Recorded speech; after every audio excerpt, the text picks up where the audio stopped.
여러분 안녕하세요, 방배입니다. 오늘도 고된 하루를 마치고 돌아오니 어느덧 시간이 9시가 넘어가네요. 일전에 달리는 차 안에서 녹음을 했더니 녹음 상태가 썩 좋지가 않고 여러가지 지적을 많이 받아서 오늘은 퇴근 후 차를 주차장에 세워놓고 차 안에서 녹음을 진행하고 있습니다. 먼저 퇴근하여 집에서 기다리고 있는 집사람에게는 좀 미안하지만 뭐 그러거나 말거나 일단 저는 제 취미생활인 유튜브 녹음을 좀 시작하도록 하겠습니다. 오늘의 주제는 다주택을 장려하라입니다. 네, 이거 농담 아닙니다. 진심입니다. 투기의 근원인 다주택을 규제해도 모자랄 판에 더 장려하라는 것을 매우 불편하게 받아들이실 분들이 있습니다. 이분들의 주장은 다음과 같이 요약될 수 있겠습니다.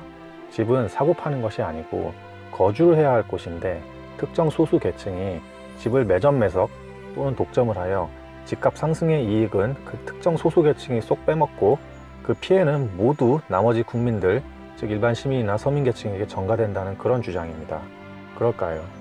얼마 전에 뉴스에 집을 몇백 채를 갖고 있는 소위 갭 투자를 하는 사람의 사례가 방송된 바가 있습니다. 이분의 집에 등기문서가 몇백 장이나 쌓여 있는 것을 보면서 아, 저런 사람들 때문에 집값이 올랐다라는 생각이 드시나요? 자, 이분은 투자자입니다. 그 중에서도 갭 투자자예요. 투자의 기본 원칙은 쌀 때 사서 비쌀 때 판다입니다. 이걸 갭 투자에 적용을 해보면 갭 투자자는 갭이 적을 때 사서 갭이 많아질 때 팔면 이득이 남는 그런 구조가 되겠습니다. 그러면 대체 갭이 적을 때는 언제인가? 네, 집값이 쌀 때 갭이 적습니다. 왜냐하면 집값이 싸거나 하락기에 있을 때는 아무도 집을 사려 하지 않고 모두 전세에 살려고 하기 때문에 전세값이 집값에 거의 근접해서 갭이 아주 줄어들게 됩니다. 그렇다면 갭이 커질 때는 언제인가? 네, 상승기입니다. 집값이 상승할 때에는 너도 나도 전세 수요가 매매 수요로 이전되기 때문에 전세가는 안정되고 상대적으로 집값이 많이 오르기 때문에 집값과 전세가 사이의 갭이 커지게 됩니다. 쌀 때 집을 많이 사면 어떤 일이 생기죠? 네, 집값 하락이 멈추겠죠. 반면에 집값이 올라갈 때 집을 많이 팔면 그 반대로 집값 상승이 억제되겠습니다. 결과적으로 이분은 의도하진 않았지만 부동산 시장의 가격의 안정화에 일조를 한 겁니다. 네, 시장 참여자들은 각자 자신의 최대 이윤을 추구하지만 그 모두의 합은 전체에게 이롭게 나타난다는 아담 스미스의 보이지 않는 손의 이론이 실제 사례에서 나타난 경우를 하겠습니다. 방송에 나온 그분이 부동산을 팔지를 않고 계속 사서 모으기만 한다 하더라도 그분은 어쨌거나 부동산 전세시장, 임대시장을 안정화시키는 역할을 하게 되는 겁니다. 그런데 이런 사람들이 계속 집을 사서 모으면 일반 시민들이 살 집이 모자라지지 않냐, 이런 반문이 나올 수 있습니다. 대단히 1차원적인 주장입니다. 건설회사가 집을 지어서 팔 때 이 집을 사는 사람이 실수요인지 가수요인지를 분간해서 파나요? 그렇지 않죠. 건설사는 돈이 된다면 그 누구에게라도 집을 팝니다. 따라서 정상적인 시장 경제라면 수요가 있으면 당연히 공급이 뒤따르게 됩니다. 이를 아까 사례와 연결시켜 생각을 해보면 집값이 낮아 갭이 적을 때 수많은 투자자들이 집을 사게 되고 그에 따라서 집값 하락이 일부 멈추게 되고요.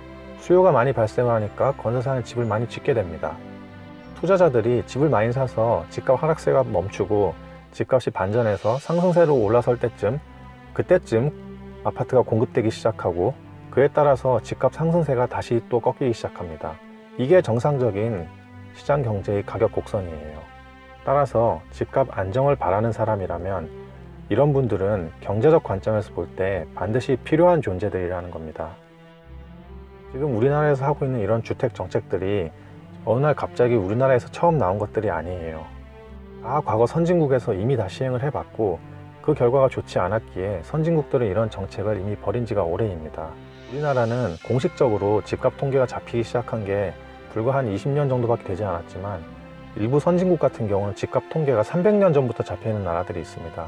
이런 나라들의 통계를 보면 우리가 지금 겪고 있는 이런 시행착오들이 이미 고스란히 과거에 다 반복되어 있어요. 2차 대전 직후 영국 런던이 하도 폭격을 당해서 집이 모자라니까 집값이 폭등을 한 적이 있습니다.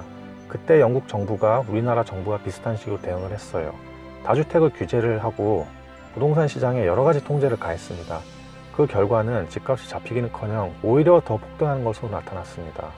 그러면은 다주택자의 존재가 집값이 내릴 때 집을 많이 사서 집값이 하락을 방어를 해주고 집값이 오를 때에는 집을 방출을 해서, 즉 물건을 방출을 해서 집값이 오르는 상승폭을 둔화시킨다는 점까지는 알겠는데 다주택자를 규제를 하는데 집값이 대체 왜 폭등을 하느냐?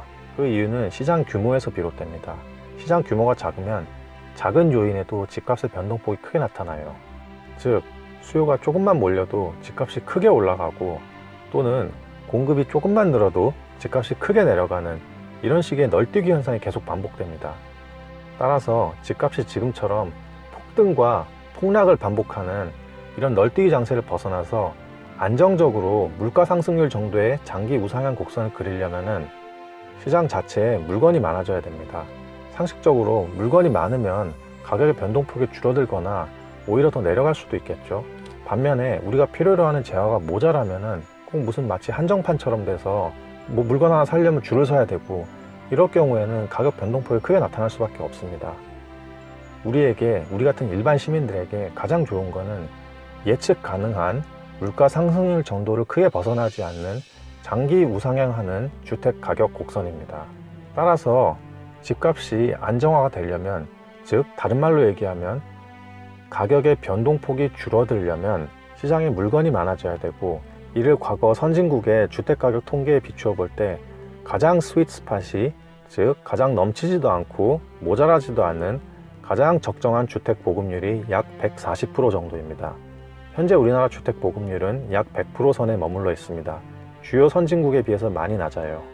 그래서 선진국들이 부동산 투자 이민을 받는 겁니다. 이 사람들이 바보라서 투기 수요를 유발하는 부동산 투자 이민을 받는 게 아니에요.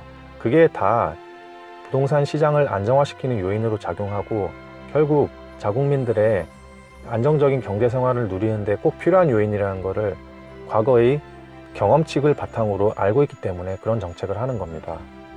실제로 주택 보급률이 110%가 넘어가는 순간부터 집값이 어느 정도 안정이 됩니다. 즉 가격의 변동폭이 좀 줄어들어요. 그런데 현 정부는 주택 보급률을 늘리는 게 아니라 오히려 반대로 주택 공급을 억제를 하고 다주택자를 규제하고 있습니다.